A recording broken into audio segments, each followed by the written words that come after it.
Welcome. I'm Sebastian Mahfood, and you're listening to WCAT Radio, the on-air wing of En Route Books and Media, bringing you the dulcet sounds of Catholic wisdom.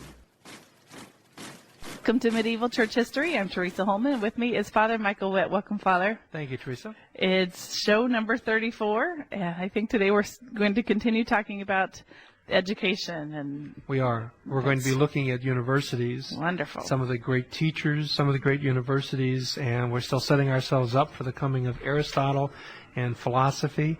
So we're moving along little by little, heading ultimately toward the Summa.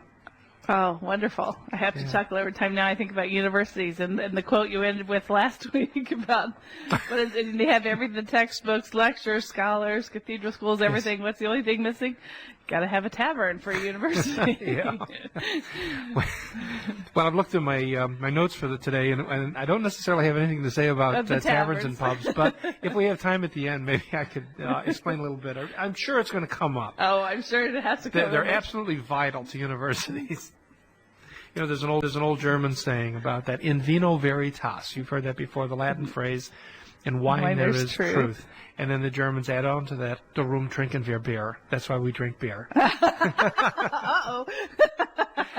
It's a play on a song, of course. In heaven there is no beer. That's why we drink it here. But okay. They kind of changed that around a little bit. That's cute. All right. My apologies to my fellow nationals. Oh, that's right. We're going to start, first of all, in Italy. There is a great teacher in the city of Bologna, and he lives from 1116 to 1140. He inherits a textbook, and it comes to him by accident. It's as a result of a bunch of those darn Normans down in southern Italy. Remember those guys? Right. And in 1084, they attacked the city of Rome and sacked it. And when they did, many of the teachers in Rome fled. Mm-hmm. And when they fled north, away from the Normans, and they took with them this set of books, which is a set we've talked about before. It's the Codex. Oh, sure. By Justinian. Mm-hmm. And remember that this Codex, it's a 4-part series, was constructed of, this was in 533 A.D., and the Emperor Justinian had established this this creation in order to pull together, to codify all law. And so you started out with the Codex itself, which was a collection of all the statutes of the Roman Empire. Then, following after that, he commissioned something called the Digest, which was commentaries on that code. Okay? And then, after that, there was another set of manuals that were constructed called the Institutiones. Okay. And these were the manuals for the students. They were like workbooks in a sense. Okay? And then after that, there's another open-ended one called the Novelle, which was all the new laws that would come since the construction of this codex. Now, there's very little in the West that is available of any one of those 4 books. But, and of course, in the East, it continues. But in the West, of the 4 books, there are copies of the Codex. Okay. And by and large, these are preserved to be used in, remember the Trivium, the 3 studies. And within one of those studies is the dialectic. And in the dialectic, this is used then as part of the studies within the dialectics. Okay. It's copied in monasteries, so there are multiple copies of this made, and it's passed on from generation to generation. And in these schools and in the studying of the Trivium, you'll come across the Codex itself. Okay. Now, by the 1100s, there is a new interest in the old texts. There's a search for the authoritative texts. And so, for instance, at Cluny, I remember that one of the things that got the Cluniac monks underway was that these monks had discovered again the originals, or the old rule of St. Benedict. And remember that they wanted to reinstitute that rule, and most of the other monks said no, and so they left, and eventually the Cluniac monasteries got formed. Right. That was because they found an old authoritative text, and then they went with that. The Cistercians, the same way, looking to the original rule of St. Benedict, going back as far as possible to these early texts.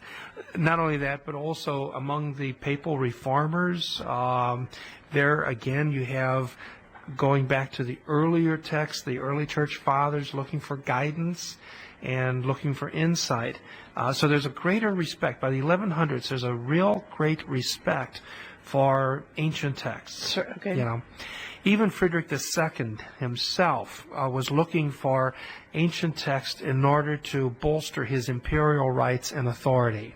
So he's going to send out his scholars looking for stuff that says that he's more important than, he's boss, Well, in the midst of all of this comes this remarkable personage, one of the most remarkable personages of the entire Middle Ages, and his name is Irnerius. And he is a professor of law. Now, what makes him so important is that, first of all, he is in possession of the entire Justinian canon.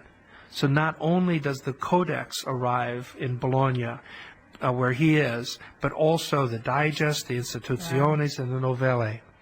All of these now, they've all been taken out of Rome because of the Normans coming, and they've all been brought up by various teachers, and he gets the opportunity of seeing the entire work all together. And he's in Bologna? He's in Bologna, okay. And that is a rare event. So, and not only is it rare, but he also knows that it's rare. Yeah, okay. You know, so he knows what he's got there. And so that's one. And then the other thing is that he has already adopted a teaching style or a pedagogical style similar to, or actually based on, Abelard's Sic et Non. Now remember, last time around we saw Abelard had developed this style, and in fact eventually wrote a book called Sic et Non, Yes and No, in which he would take authoritative texts, in his case the early church fathers or even scripture, and then he would take all of the arguments in favor of one interpretation and all the arguments against an interpretation, remember, put them side by side. Okay. Remember, Abelard had just stopped at that point and then left the students come to their conclusion. Right. Peter Lombard, on the other hand, will come to conclusions. Well, anyway, that's what that's the exact style that Irnerius takes also. So he'll take a point of law, and he goes through the entire codex, and he sees everything that would support one point of law, then everything that would support another point of the same point of law in the opposite direction.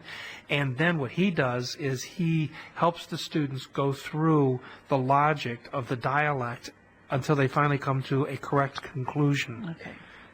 So that's going to what he's going to be doing, and it's what is known as the quaestio, or quaestio, the questions. Oh, okay. Okay, so he's going to have firm answers for his quaestio. This is going to raise the study of law outside of as being just a dialectic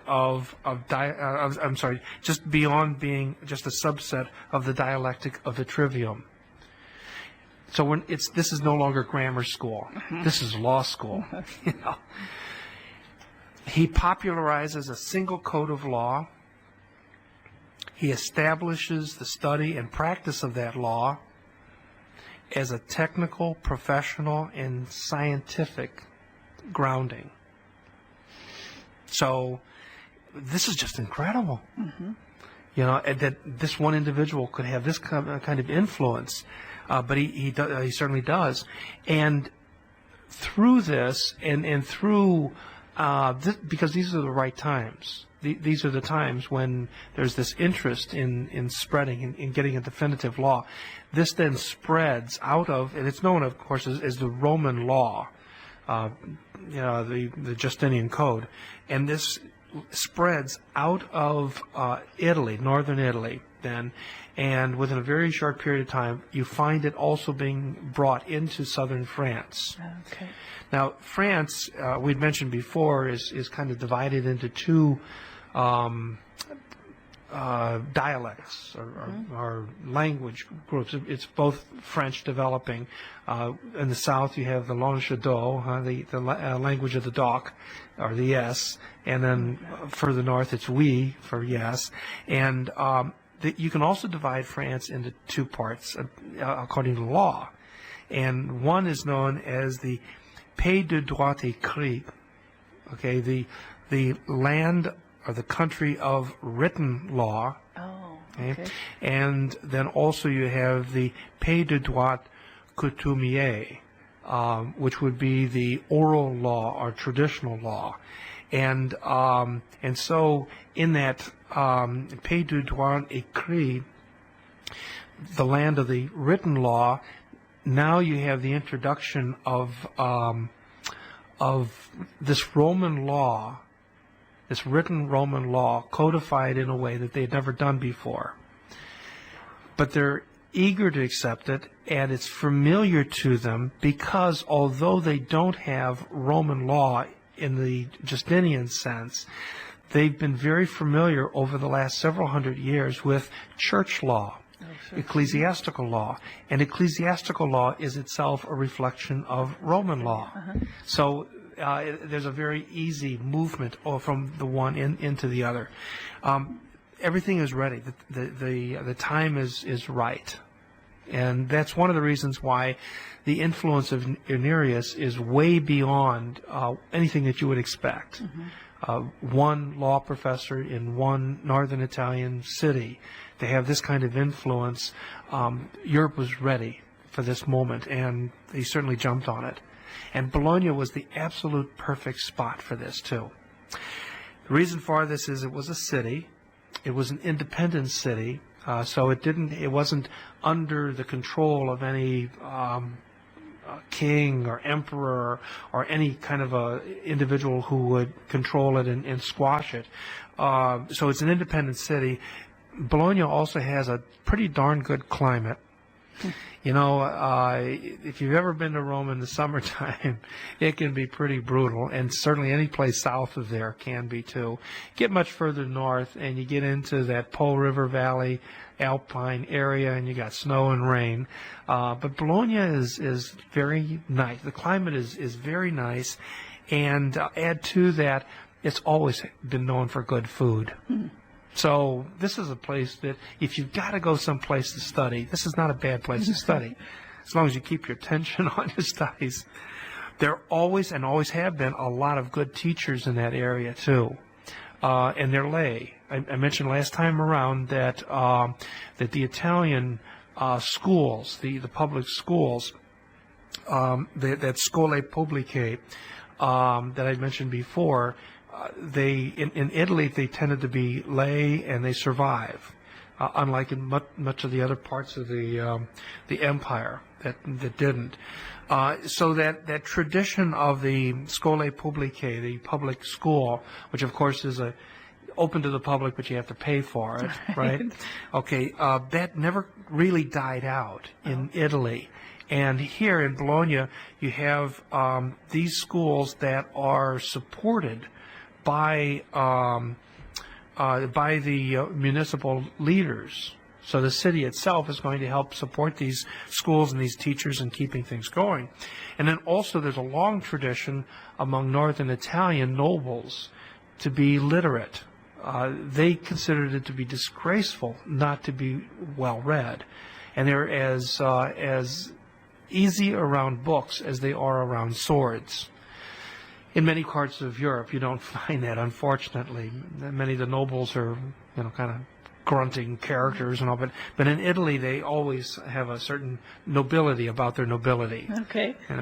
And so they support this study in these schools. On top of that, added to that, Bologna is on the crossroads from the north to the south, specifically to Rome. Now, remember that there are three major medieval sites for pilgrimages. In the far west, in Spain, Santiago de Compostela. In the far east, Jerusalem. And in the middle, Rome.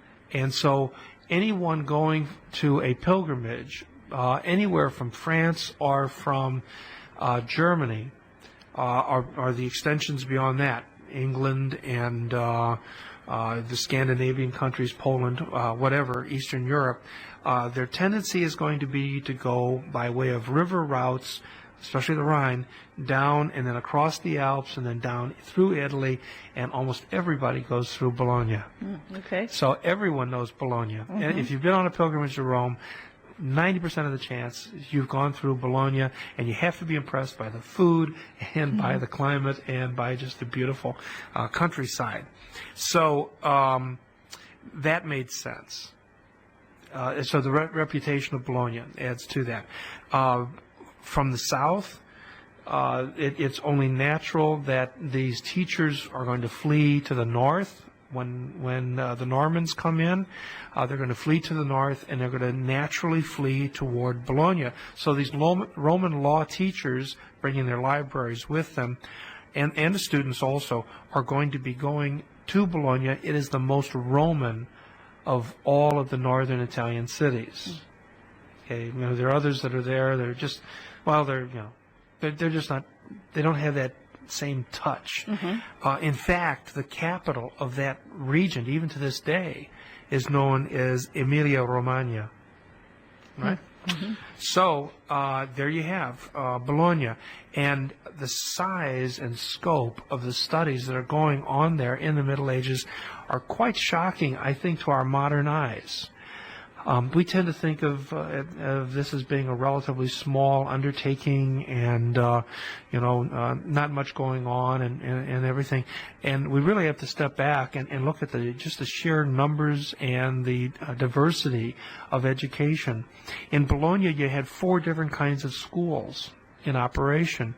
You had, I'd mentioned before, the Scuole Pubbliche, the public schools, which are to be paid for by the students. And then you had the Episcopal School, which are schools, actually, where the Bishop of Bologna would actually endow, through the church funds, these schools, and then he would give scholarships, basically free grants, to students to study at these schools. So that was another kind of school that was there. Then you also had, throughout the region, several monastery schools.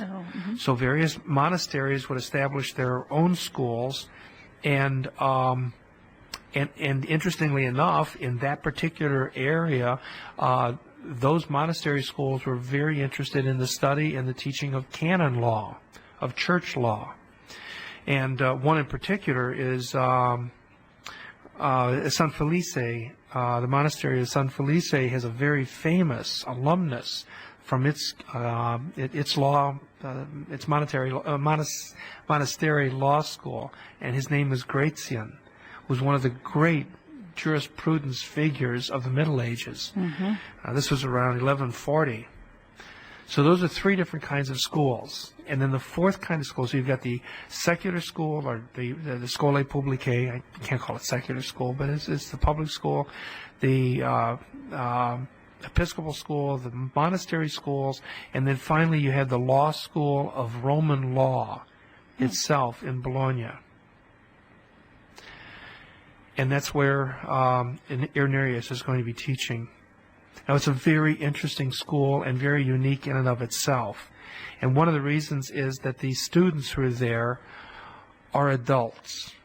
These are not, in most universities, they're young people. And when I'm talking about young people, I'm talking about in their early to mid-teens and early 20s. But these are older adults, for the most part, who have, for various reasons, been able to afford a sabbatical. And so these are fully grown adults with a full education on their own, and they've cut their place in life, and now they've got enough money to give themselves a sabbatical to go. And where are you going to go study? University of Stockholm? No, you're going to go to Bologna, where it's a sabbatical. You're going to have some fun while you're learning. And so these are not the typical undergrads that we think of. Now, most of the teachers that are in this school are Bolognese. They're from Bologna itself. But most of the students are not. They're coming in from all over Europe.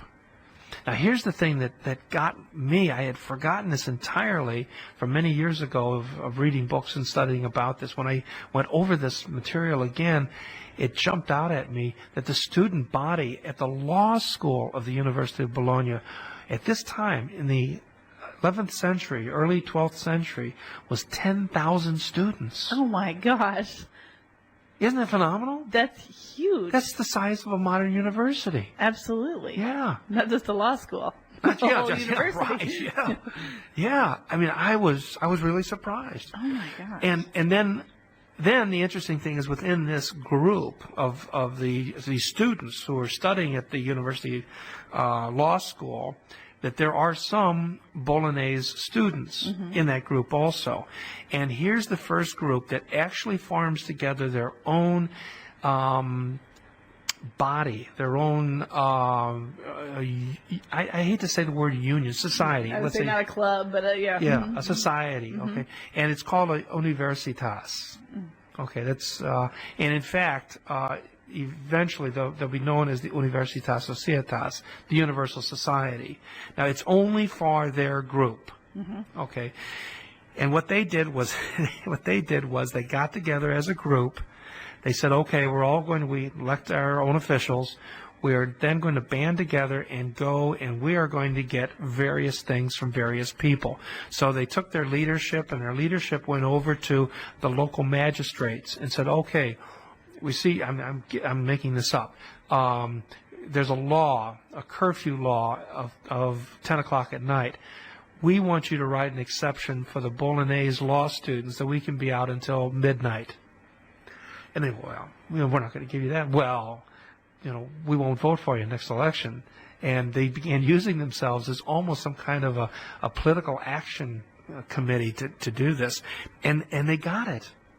They got exemptions from municipal taxes, so that if you went to buy a pair of shoes, that normally within the city limits of Bologna, there would be another added tax onto that. They got a tax exemption on that. They went to, I hate to call these apartments, but in a sense they were, and they got arrangements for their lodging at a discount. Even the rental of lecture rooms, which they themselves would do. And then they turned around on the teachers, and they tried to regulate the honorarium for the teachers, how much the teachers would be paid. Wow. Because the way in which teachers were paid, and this shifts over time, but the way that typically a medieval teacher was paid was that he would go into a hall, which he might rent, or more likely a university would rent. That is to say, a group of these students. He would lecture in that hall, and then at the end of the lecture, he would go and stand by the door, and as the students went out, they would put a coin in his hand. Oh my gosh. And usually that was his pay. he was expecting us. I mean, it wasn't a tip. These were usually what he was expecting to get from each student for in exchange for that lecture. But yeah, that's the way he got it. Wow.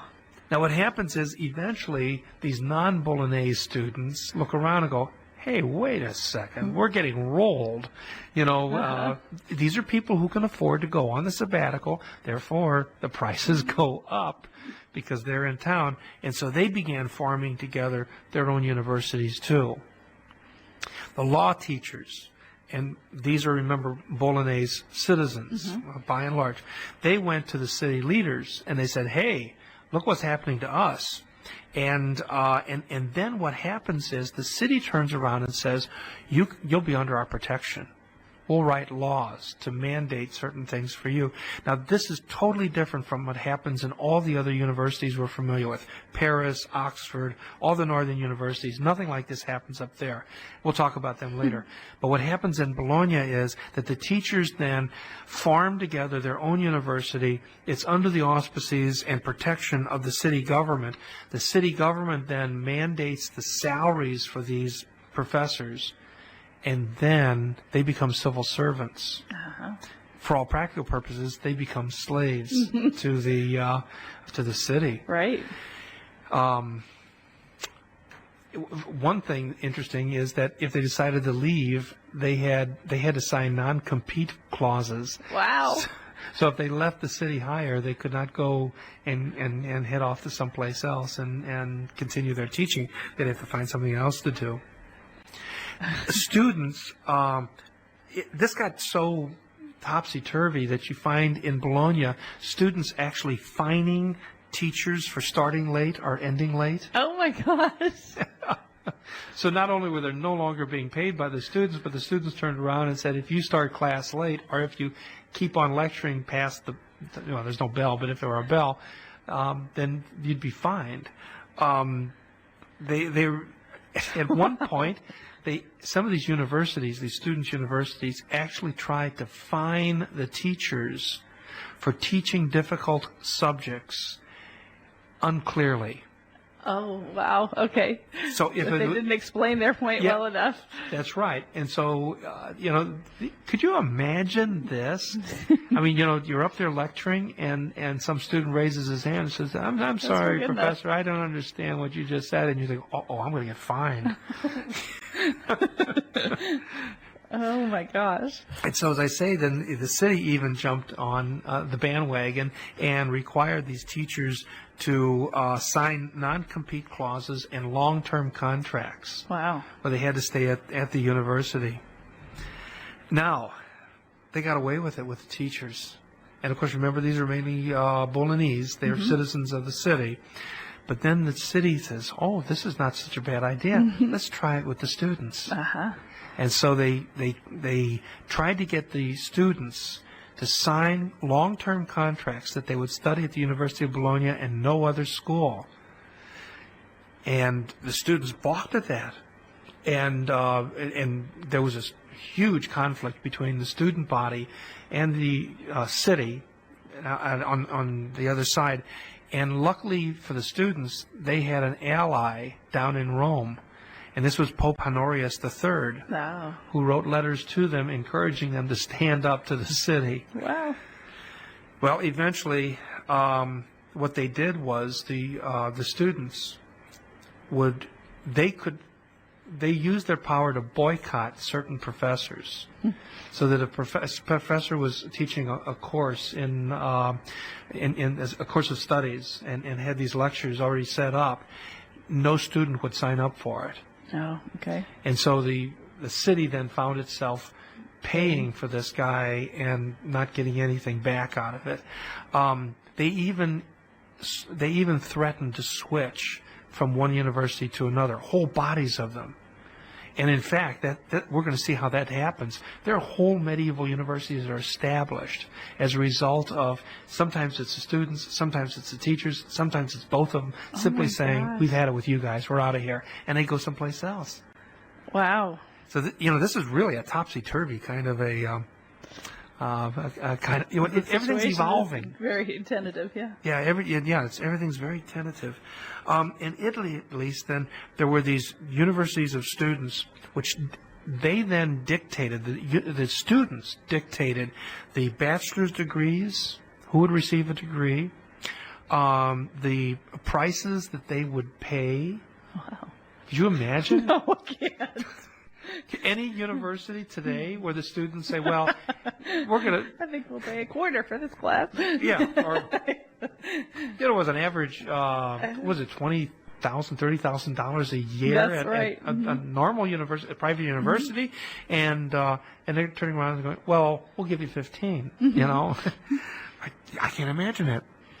But they were dictating prices. They were dictating the honoria for the professors. They even sometimes had influence in the syllabus itself, what would be studied in this course. Wow. These are definitely different times. Yes, yeah. And then you have developing in this among the professors themselves. And we'll see how this happens a little bit later up in the north. But there are going to be groups of professors that will get together to defend themselves against this. And so they're going to these are the doctors, and these doctors are going to band together in what they call colleges, and they will be in specific fields. So you'll have the College of Law, and those law professors are going to be farming together and using their corporate power, oomph, against the city, against the students, against other faculty members, and they're going to stand together. Okay. And then you're going to have medicine, and the School of Medicine, the College of Medicine. Those doctors are going to gather together to do that. The College of Arts.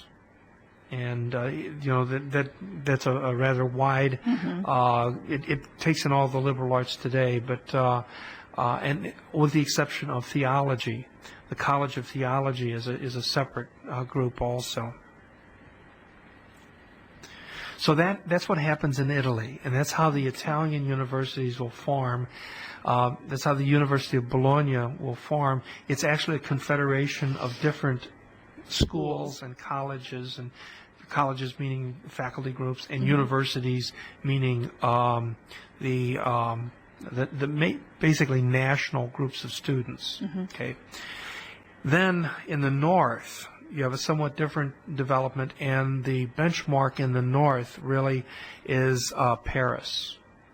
And there you have the growth of Paris, which actually had begun as the cathedral school of the Notre Dame de Paris. Even before the present cathedral that we have today, even before that, that cathedral, I'm talking about the building itself, but the seat of the Archbishop of Paris had already endowed a cathedral school. And so that becomes the basis for the University of Paris. It's going to grow in prestige. There are two other smaller universities or schools, cathedral schools, I guess you could say, in Paris, in the Paris vicinity. One of those is Saint Genevieve, and the other is Saint Victor.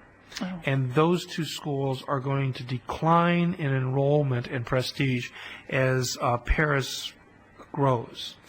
But Paris is not alone.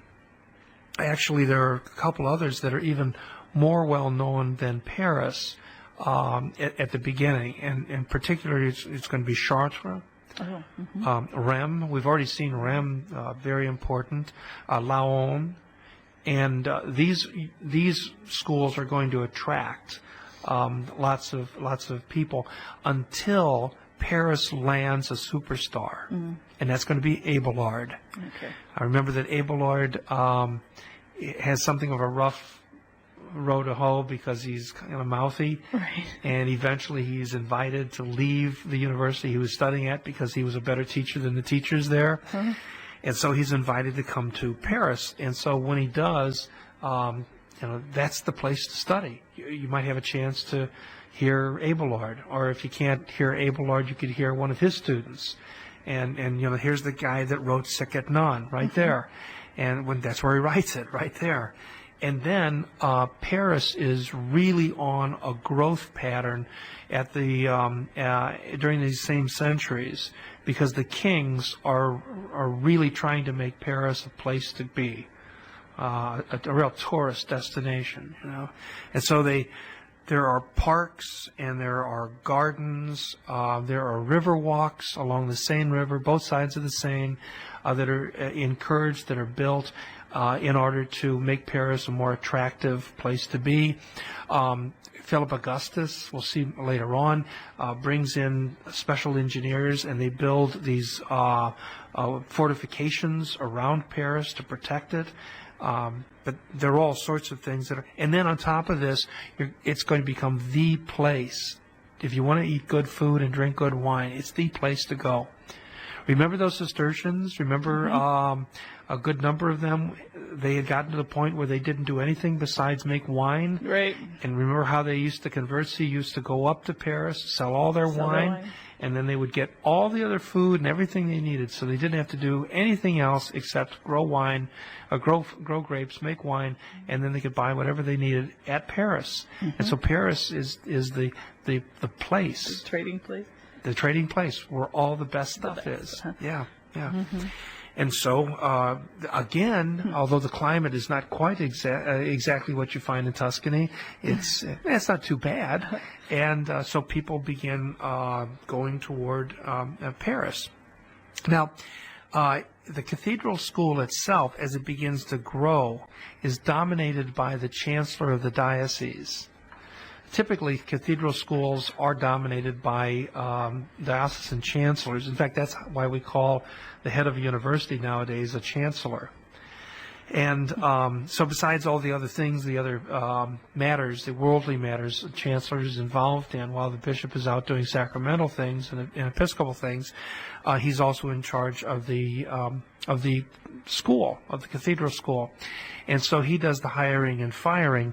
And at Paris, the bishop's chancellor had that duty to hire all of the teachers, but with an interesting twist. And the twist was that in order to get your resume considered by the chancellor, you had to pay a fee. So he was raking in some dough up until the Third Lateran Council, when among the various disciplines that came out of the council, one of them was forbidding the chancellor to take money on the side for interviewing potential teachers. And as a result, this leads to a kind of a free-for-all in Paris, in which anyone who is qualified or believes they're qualified can then put out their shingle. And they do. Teachers from all over the place swarm to Paris. It's an opportunity. It's a free market. And if you think you're a good teacher, you go ahead and rent a storefront and put some desks in there and start attracting students. This is totally unlike Bologna, which is so regulated by the city. So, students swarm to Paris now to study theology, study law, study medicine. Most of these universities are only famous for one thing, but what becomes the University of Paris is famous for several different fields.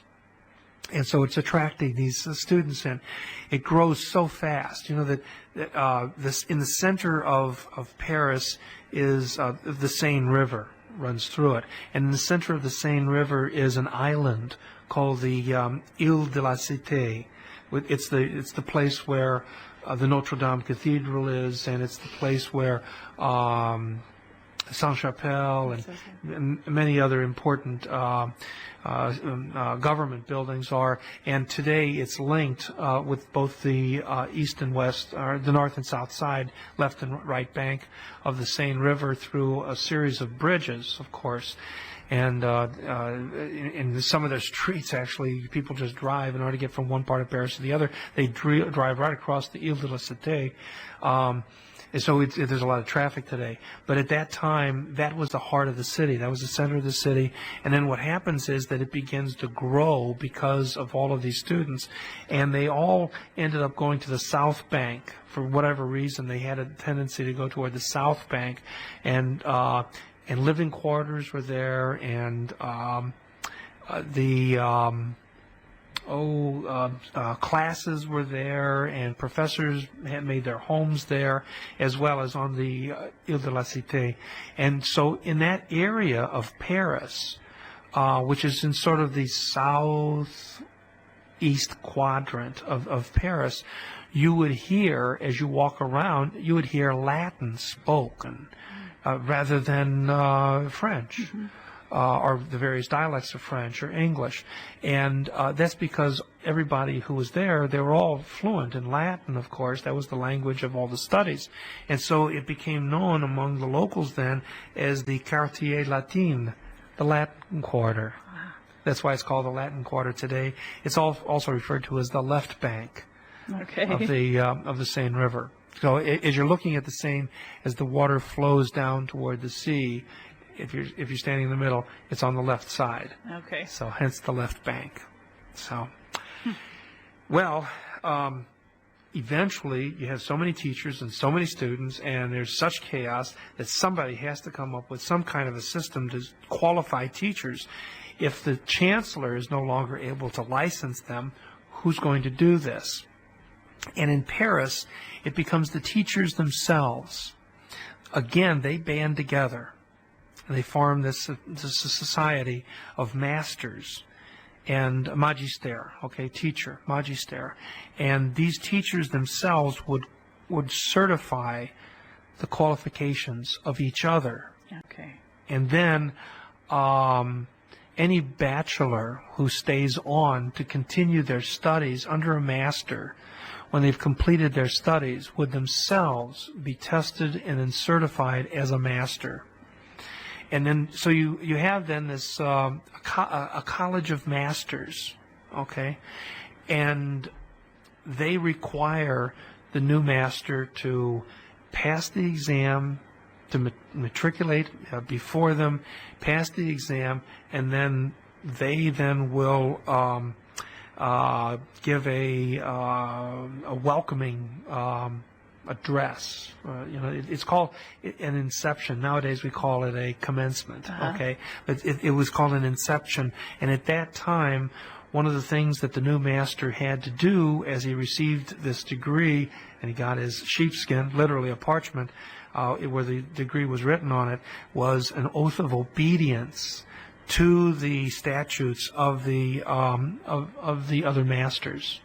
Okay. And this whole process was again being supported by the Pope in Rome. This was Pope Innocent III, who saw this as a good thing, and then also King Philip Augustus of France.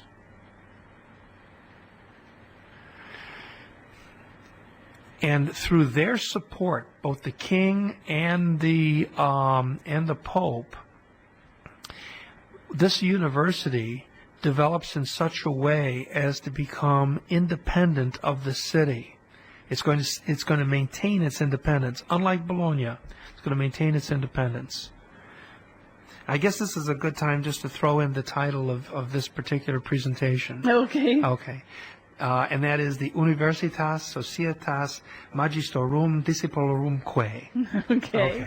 It is the Universal Society of Teachers and Disciples, or students. Okay. And that's where we get the word university today. By 1250, there is a University of Paris fully functioning, much like we see it today. Same area of the city, basically.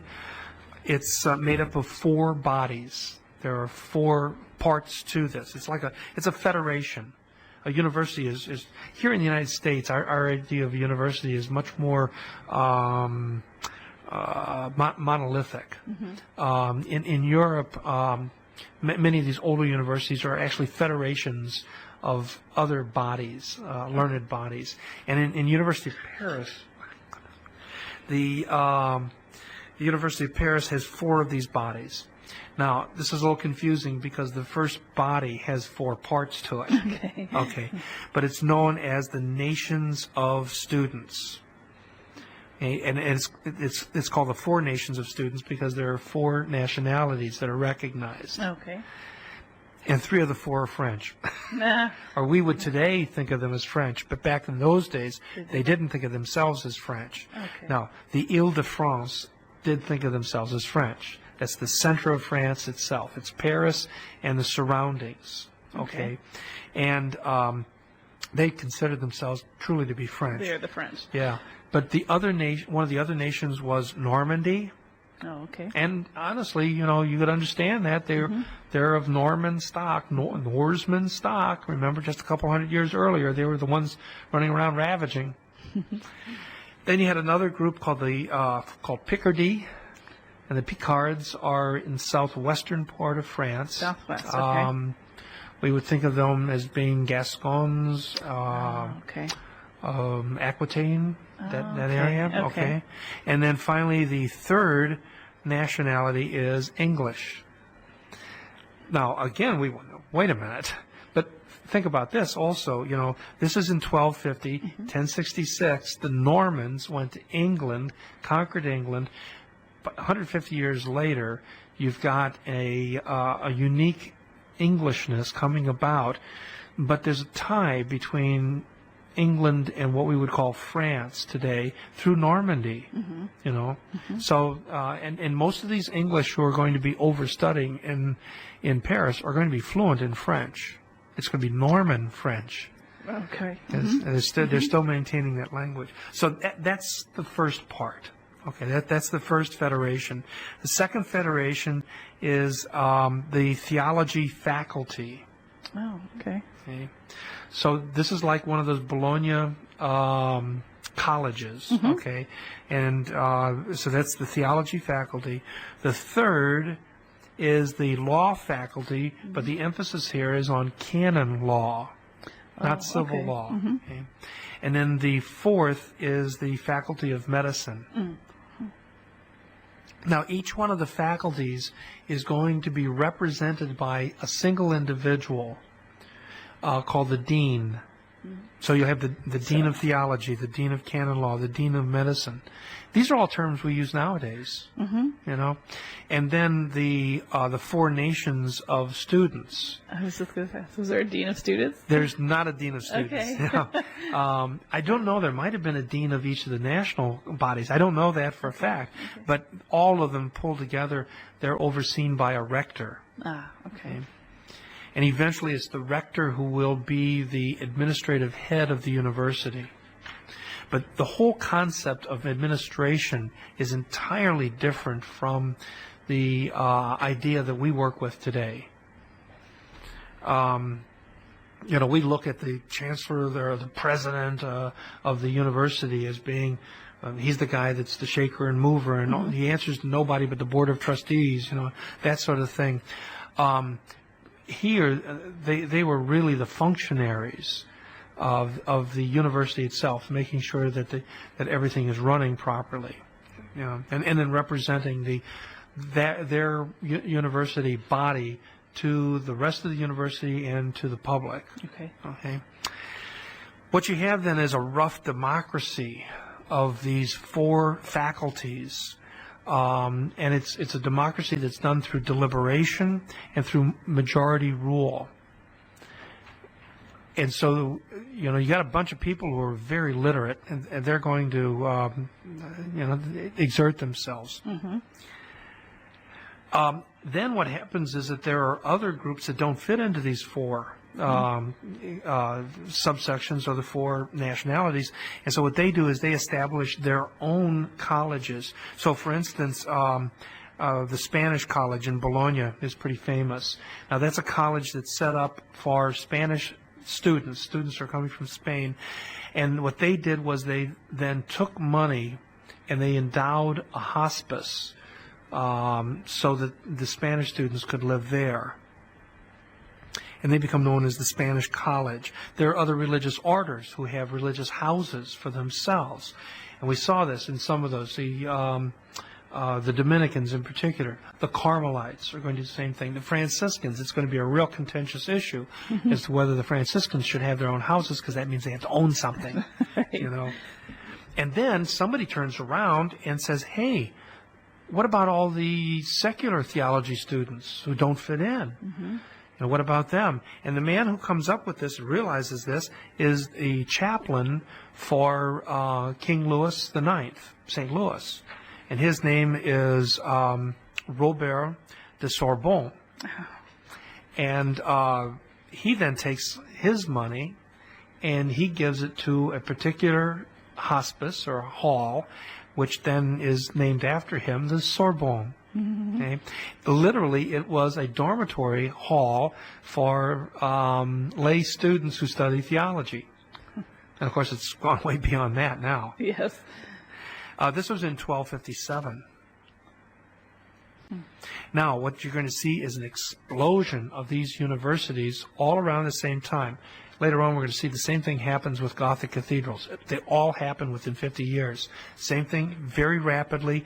Oxford University is founded, and in 1209, a bunch of it was all founded out of the cathedral school at St. Mary's, And if you go to Oxford today, St. Mary's is still sitting in the middle of this university town with all these different colleges around it. But that was the original spot. It's so neat. St. Mary's. At St. Mary's. Oh, my goodness. And, you know, the cathedral itself was the lecture hall. That's where people came. In the back, there's a little annex, a little building there. And on the top floor, that was the original university library. They had about 40 books. And then down below in the basement, that's where the chancellor's office was. That was where the administration was. It's just fascinating. But eventually, you ended up with all kinds of fighting at Oxford, and a bunch of the students and a bunch of the faculty simply got together and said, "We're out of here," and they went to Cambridge. Okay. Yeah. And by 1260, Cambridge had a full faculty and various colleges and was truly a freestanding university on its own. Vicenza in 1204 came about as a result of a bunch of Bologna students saying, "We're not going to take this anymore," and they left. Then later on in 1222, others said, "We're not going to take this anymore," and they left Bologna also. They went to Padua, founded the university down there. In 1224, Frederick II, the emperor, founded the University of Naples. Okay. Unique because it's one of the only universities I can think of that was actually founded by a lay emperor, a lay lord. Most of these are cathedral schools. Mm-hmm. Okay. In 1244, Pope Innocent IV established the University of the Roman Curia. Okay. In around 1200, Montpellier was established. Now that continued growing. Actually, it had been around since 1137, and it became famous because not only did Christians study and teach there, but they also encouraged Arabs and Jews to study and teach there. And so, as a result, especially in medicine, you had a lot of Arabic medicine and being introduced, and Jewish scholars, the Kabbalah, and the end result is a very rich university there, and especially it's the best medical school in all of Europe. And then here's a whole bunch of others.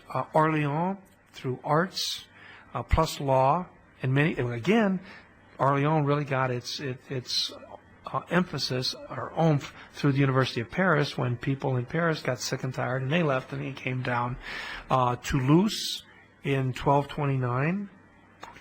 That was actually founded at the behest of the Pope by the Dominicans.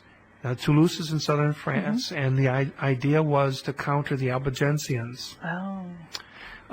Palencia by 1300, Salamanca by 1220, Valladolid again in the late 1200s. By the time you get to, let's say, the late 1400s, there are universities all over Europe, and I pulled out a map and took a look at these.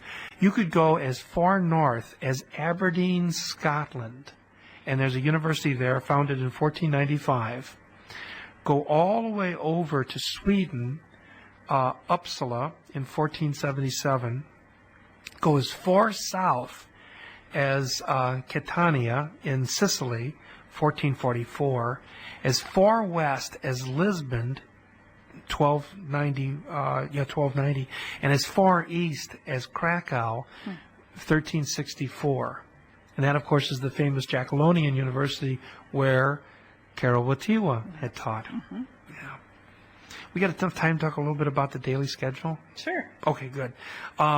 It's really, really interesting, and I want to take a typical day of a law student. A law student basically got up and reported to class at 7 a.m. His first lecture went from 7 to 9 a.m., and it was typically on the Codex. Okay. He then came back in the afternoon for another lecture from 2 to 4, and then from 4 to 5:30. And these lectures were on differing topics. Now, as time went on, once Diocletian or rather Gratian had written his decretal, or decretum, that then becomes grist for the mill too. We'll talk about that a little bit later on. Typically, a lecture would be pretty boring by modern standards. The professor stood up there and read out of a book. Oh, man. Yeah. Okay. And then, from time to time, he would stop reading, and then he would give a little gloss, a little interpretation, and then go on beside that. Sometimes there'd be a presentation of conflicting laws, seketnon kind of an idea, and then the reconciliation of those laws. But that was about as exciting as these lectures got. Wow. Typically, it took 5 years of study to get that bachelor's degree.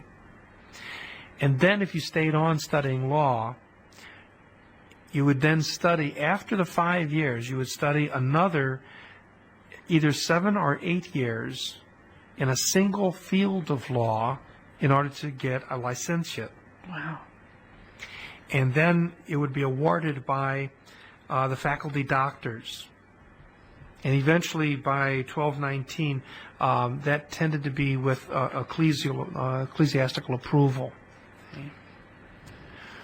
Theology is even more stringent. You listen to this. Okay, you go into school. Now, you're going to be younger. You're 14, 16 years old. But you're going to study first of all, you've studied 6 years the trivium. Okay. Okay. So you might start when you're 12 or 14 years old to do that. 6 years the trivium. Then after that, you'd go on to 5 years of what we could call pre-theology nowadays. Then after that, you would have another 3 years in order to get your bachelor's degree. Oh, my gosh. And later at Paris and at Oxford, that was expanded out from 3 years to 6 years. 4 years just studying the Bible. 2 years just studying Peter Lombard's sentences. Oh, my gosh.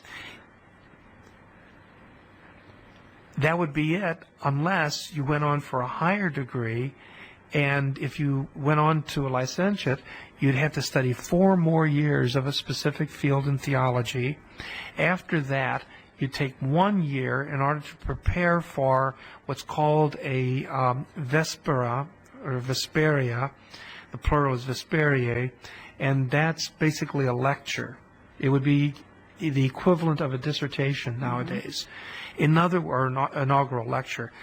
The bottom line is that you would be studying for 25 years. Yes. Typically, you'd be around 40 years old by the time you got your doctorate. Now, keep in mind that the average life expectancy of a medieval man around 1200 was 43 years old. Now, that's skewed because of child deaths, infant mortality, but you would not expect to live beyond 65 years old. Okay. Okay. So by the time you got your doctorate, you'd be 40 years old. You could only look at another maybe 25 years if you're lucky to use that. A doctor was very rare and very respected. And I'm not talking just a medical doctor. Those are the only doctors that use that title today. But you might be a doctor in theology or a doctor in the arts or a doctor in rhetoric or whatever. But a doctor was very rare and very respected. Wow. Just really, really something. And so now what we have, as we start pulling this all together, is most of the teaching that's done in these universities is done before you get your doctorate. Most of these are masters who are actually doing the teachings. They're reading texts, and they have commentaries on the side. There are commentaries that are then written on the commentaries. Peter Lombard's sentences are the best known for that. And eventually you're going to have somebody who's going to compile all of these commentaries together. And in one field, in the field of theology, it's going to be the summation of theology, the Summa Theologica. In order to pull that off, we need Aristotle. Mm-hmm. And we'll see him next time around. All right. Okay. Probably we're at the end of the clock, so let's quickly close with a prayer and a blessing. Glory be to the Father, to the Son, and to the Holy Spirit, as it was in the beginning, is now, and ever shall be, world without end. Amen. May Almighty God bless you in the name of the Father, Son, and Holy Spirit. Amen. We hope you enjoyed the program and will join us back for another show on WCAT Radio. This is Sebastian Mahfood. Good day.